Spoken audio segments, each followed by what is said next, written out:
There are places where violence leaves a mark that never fades, where the earth remembers what happened upon it, and the air still trembles with what once was. Antietam Creek in Maryland is one such place. On a warm September morning in 1862, it became the stage for the single bloodiest day in American military history. 23,000 men fell in just 12 hours of fighting. The cornfields ran red, the sunken road became choked with bodies, and when the guns finally fell silent at dusk, something remained behind, something that has never truly left. Visitors to the battlefield report strange encounters. They hear drums that have no source. They see figures in blue and gray moving through the mist. They smell gunpowder where no weapons have fired for over a century and a half. Park rangers refuse to patrol certain areas after dark. Locals avoid the roads that cross the old battle lines. And those who have witnessed what walks those fields will tell you the same thing. The battle never really ended. Some part of it still rages on, trapped in a loop of violence and terror that refuses to fade into history. The question that haunts Antietam is not whether something supernatural lingers there. Too many people have seen it. Too many credible witnesses have reported the same phenomena across different decades.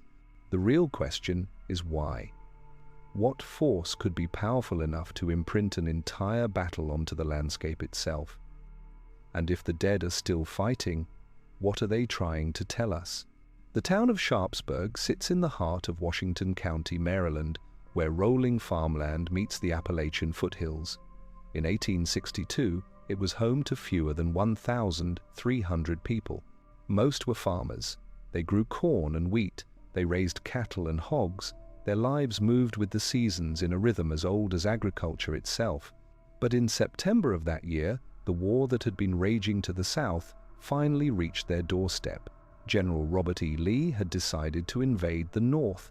His Army of Northern Virginia crossed the Potomac River into Maryland on the 4th of September.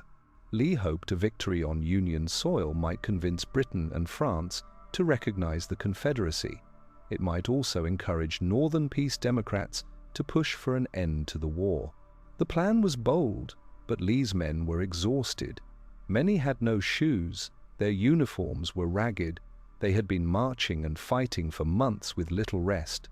Union General George McClellan pursued Lee with the Army of the Potomac. McClellan was cautious by nature, often too cautious, but this time he had an advantage.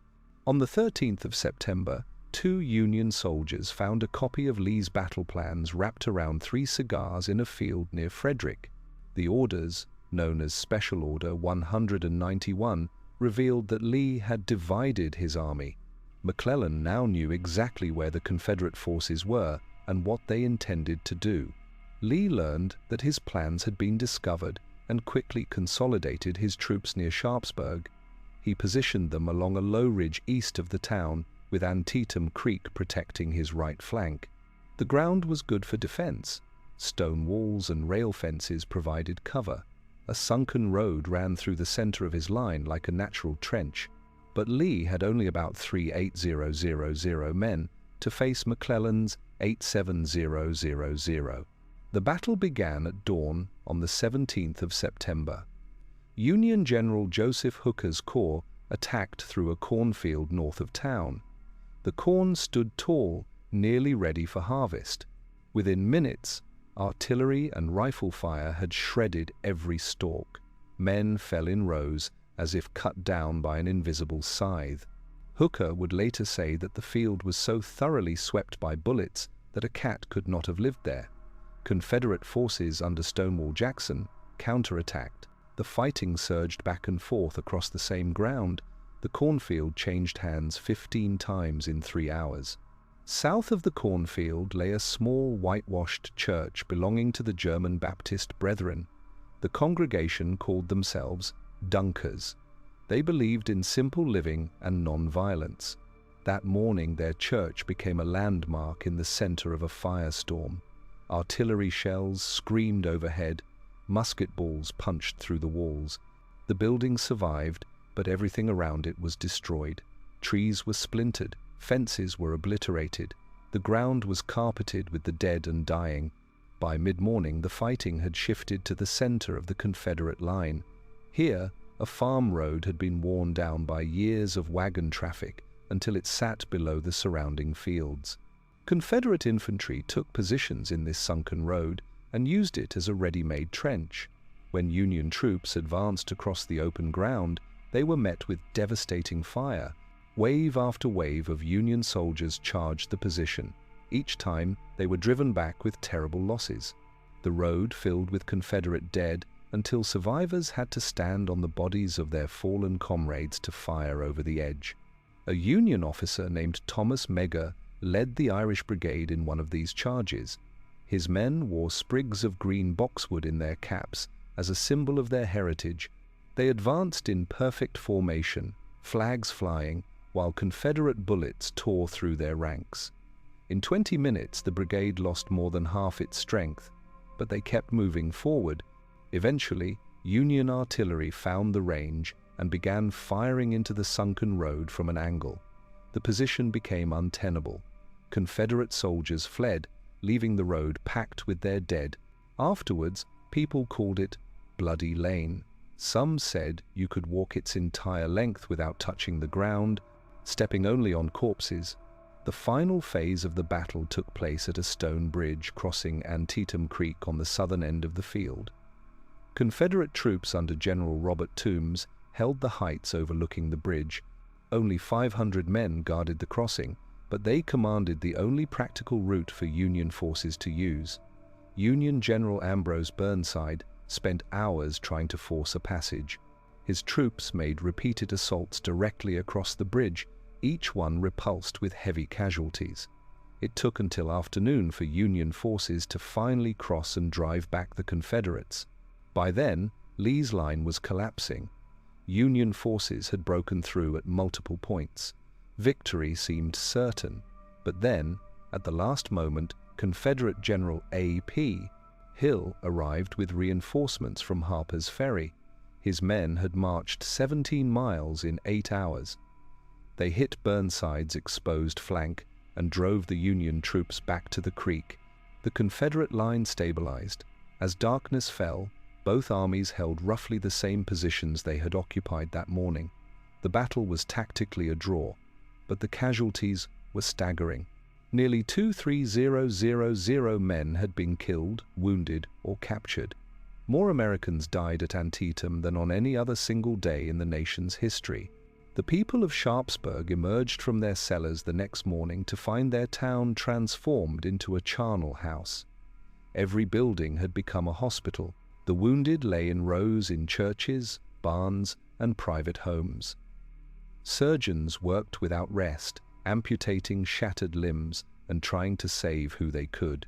The yard of the Dunker Church was piled with severed arms and legs. Bodies lay everywhere, bloating in the September heat. The smell was overpowering. Many civilians would later say the stench of death never truly left the town.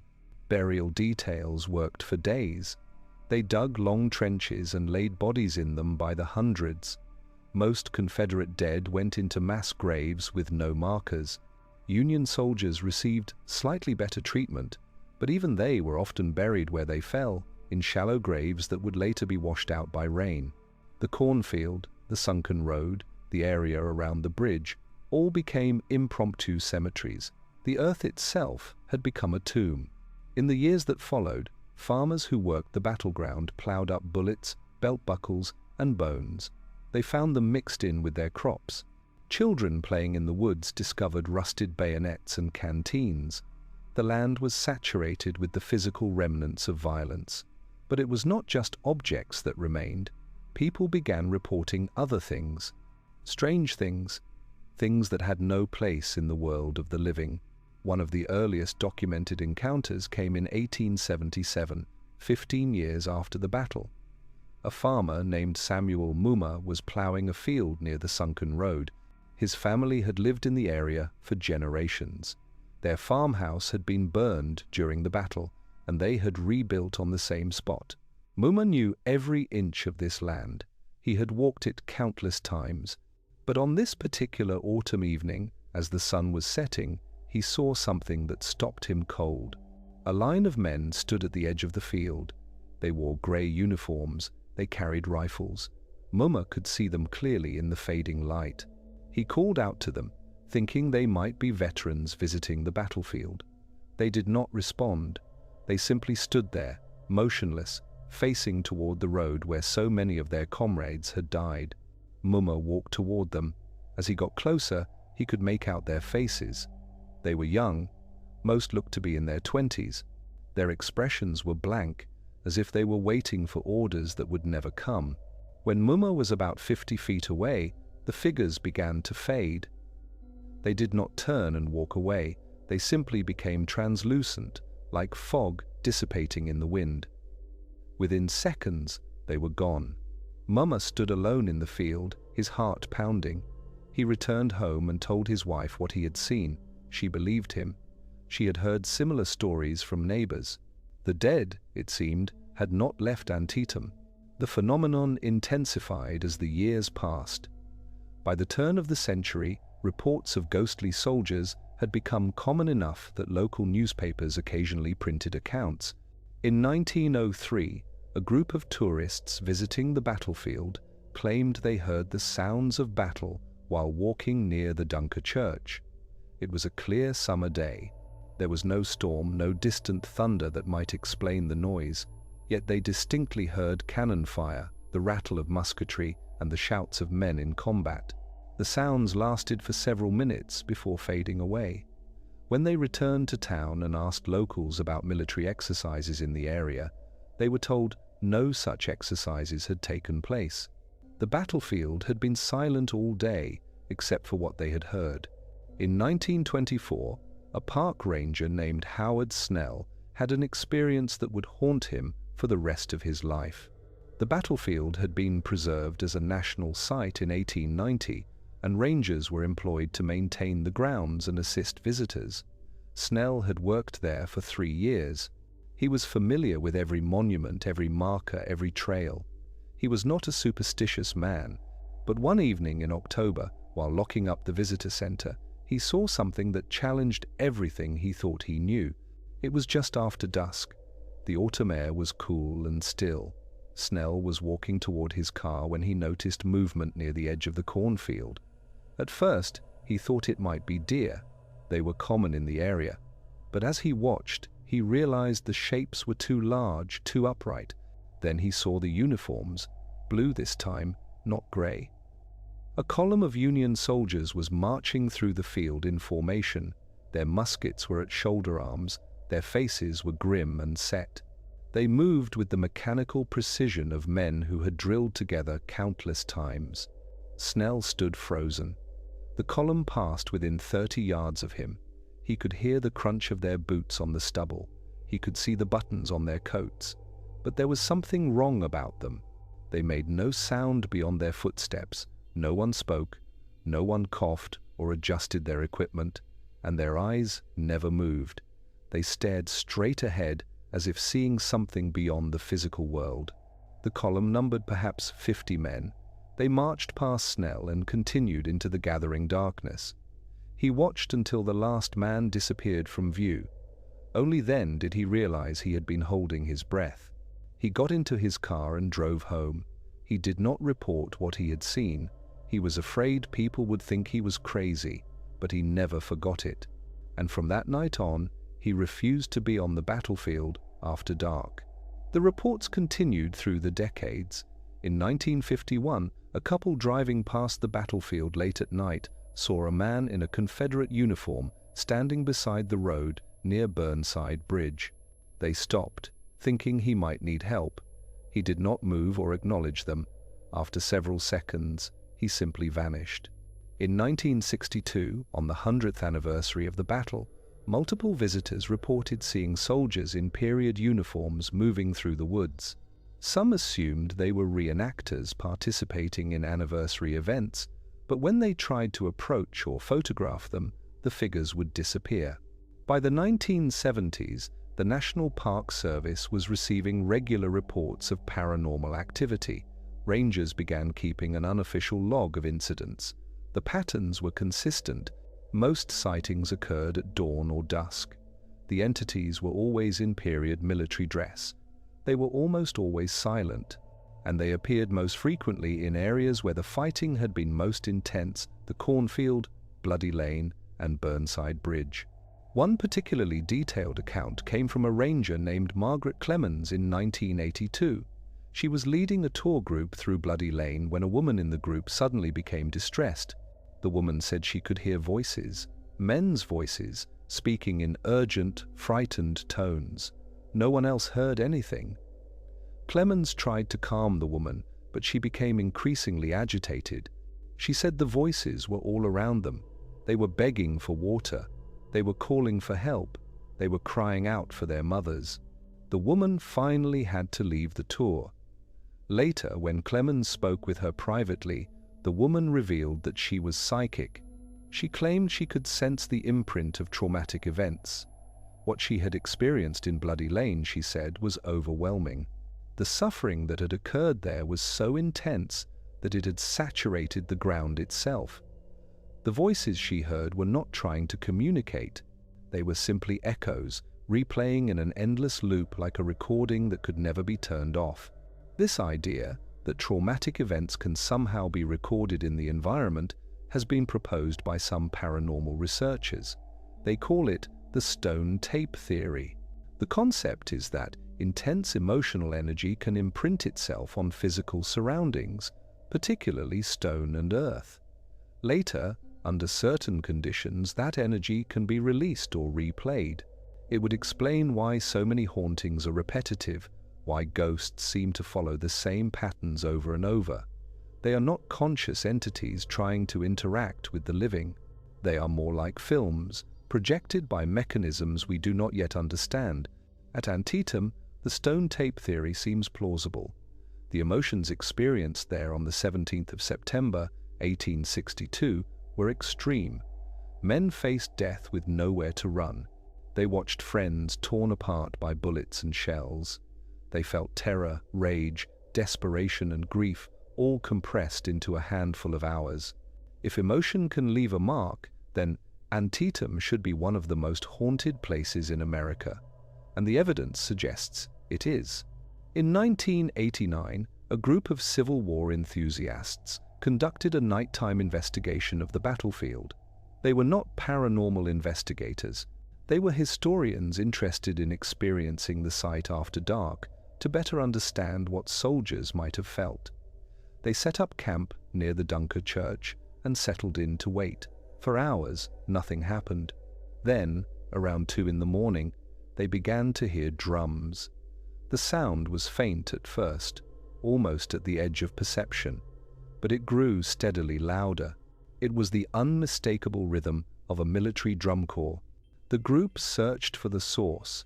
They walked toward the sound, but it seemed to shift as they moved. Sometimes it came from the north, sometimes from the west. They could never pin down its location. Then, as suddenly as it had started, the drumming stopped. Silence returned. The men looked at each other in the darkness, unsure of what they had just experienced.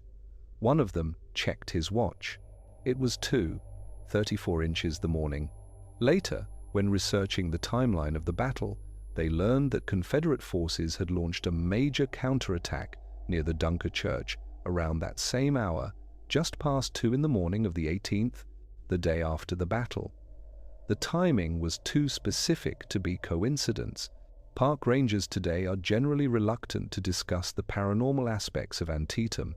The National Park Service has an official policy of neutrality on supernatural claims. Rangers are instructed to neither confirm nor deny ghost stories. They are simply to note that many visitors report unusual experiences, but in private conversations, many rangers will admit they have had their own encounters. They have heard things they cannot explain.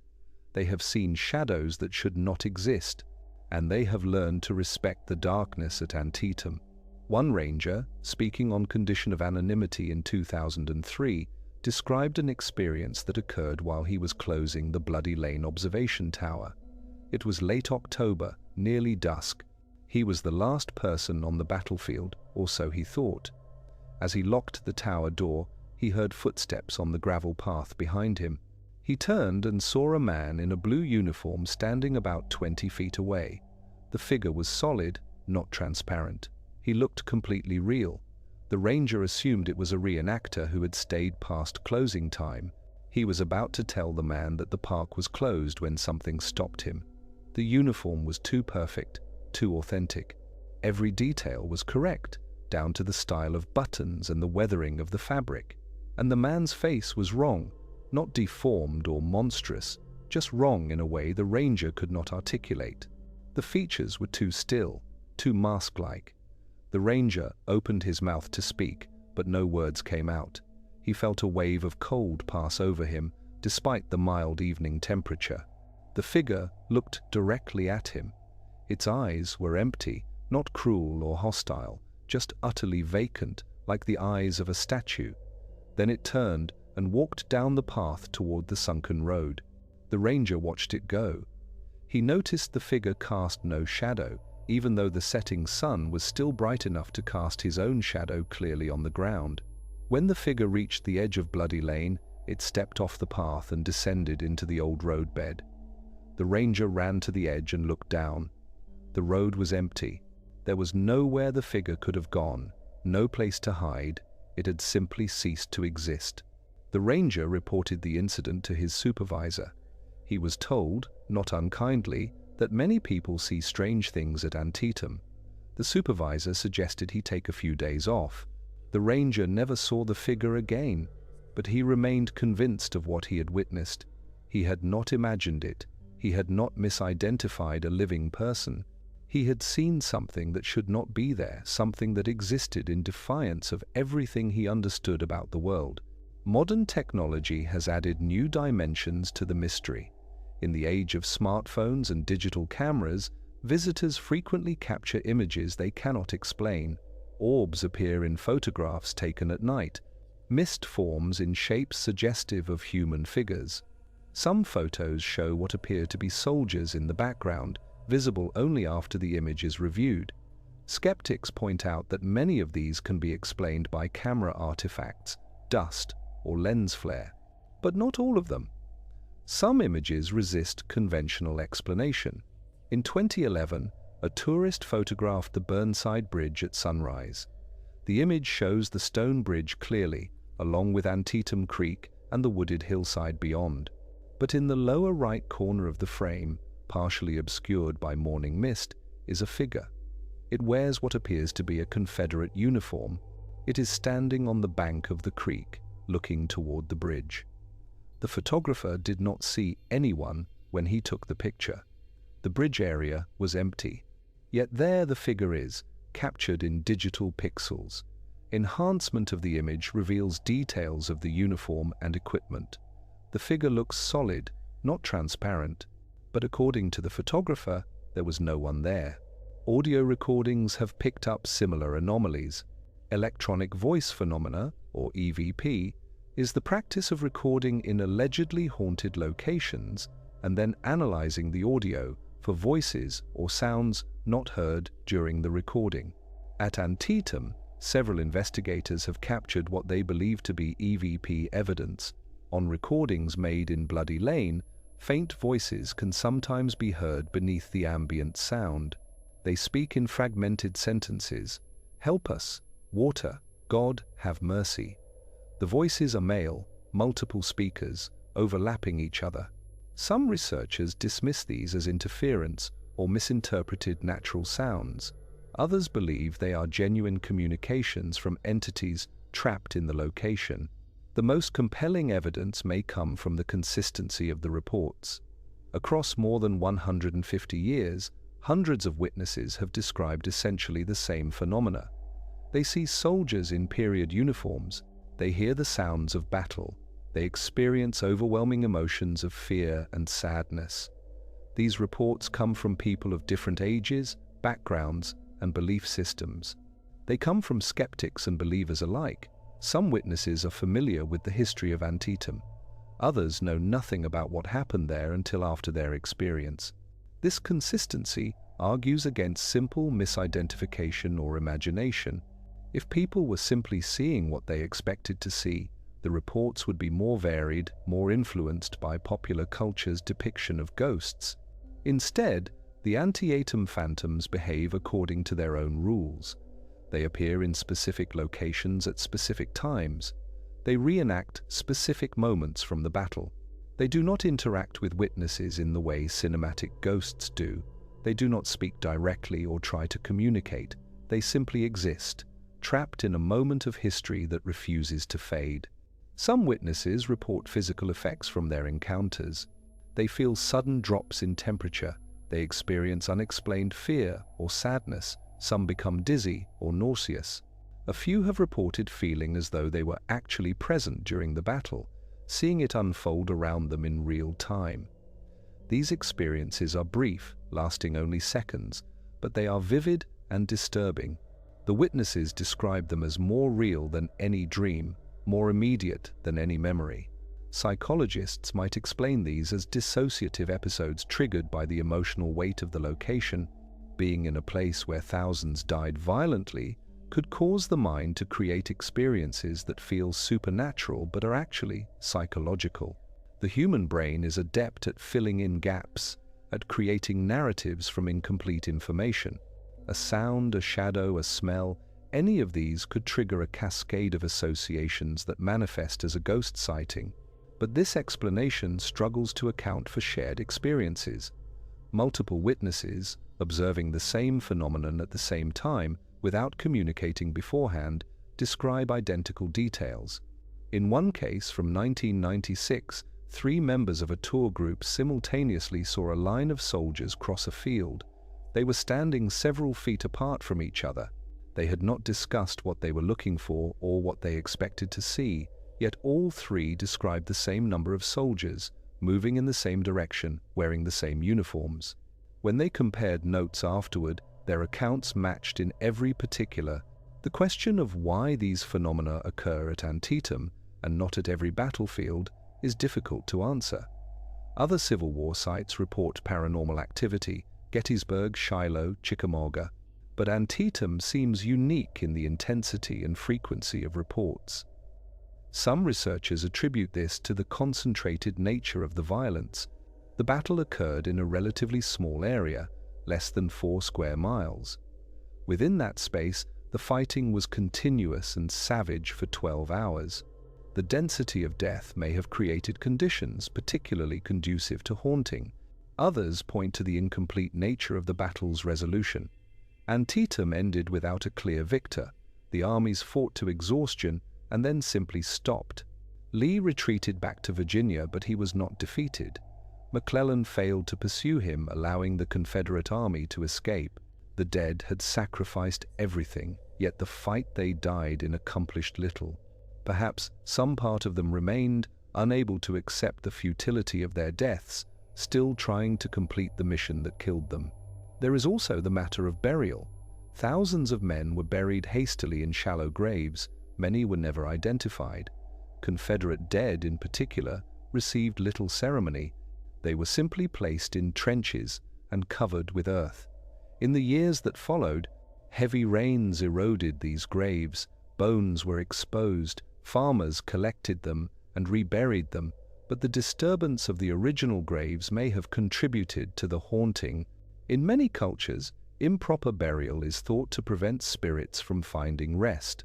The phenomena at Antietam show no signs of diminishing. Reports continue to come in regularly. The battlefield remains a place where the past refuses to remain past. Rangers still hear drums in the night. Visitors still see figures in grey and blue. The land remembers what happened there, and it will not let us forget. What walks the fields of Antietam? Are they genuine spirits, the remnants of men who died too suddenly to understand they were dead? Are they recordings, impressions left in the earth by trauma so intense it warped the fabric of reality? Or are they something else entirely, something we lack the vocabulary to describe? The Battle of Antietam marked a turning point in the Civil War. It was not a decisive Union victory, but it was enough. Lee's invasion had been stopped. President Lincoln used the battle as justification to issue the Emancipation Proclamation.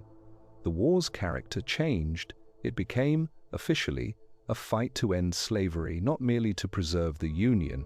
The men who died at Antietam did not die for nothing, even if they could not have known what their sacrifice would mean. But perhaps that is not enough. Perhaps the dead need something more than historical significance. Perhaps they need acknowledgement, recognition, some form of peace that we, the living, have failed to provide.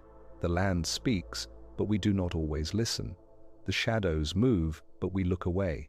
We visit the battlefield and read the plaques and take photographs. Then we leave, and the soldiers remain, still fighting their eternal battle, still waiting for the order that will finally let them rest. If you visit Antietam, go in the late afternoon when the light is fading. Stand at the edge of Bloody Lane and listen. Walk through the cornfield where the fighting began. Cross the stone bridge and look back at the heights above it. And if you see something you cannot explain, if you hear sounds that have no source, do not be afraid. The dead mean no harm. They are simply there, as they have been for more than 160 years. They fought and died for causes they believed in. The least we can do is remember them. And if the price of remembering is sharing the ground with ghosts, then perhaps it is a price worth paying.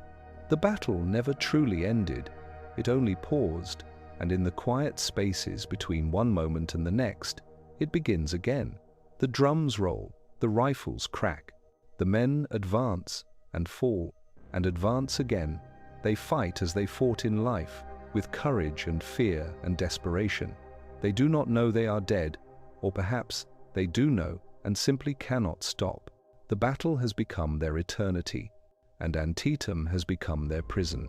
We walk among them, separated by the thinnest of veils, and sometimes, when conditions are right, that veil parts, and for just a moment we see what they see. We hear what they hear, we feel what they felt, and we understand that some debts can never be repaid, some wounds can never heal, and some battles can never truly be won. Have you experienced something you could not explain? Do you believe the dead can leave impressions on the world? Share your thoughts in the comments. And if you want to hear more stories from the edges of understanding, subscribe to Bedtime Stories, because the past is never as far away as we think, and sometimes it comes looking for us.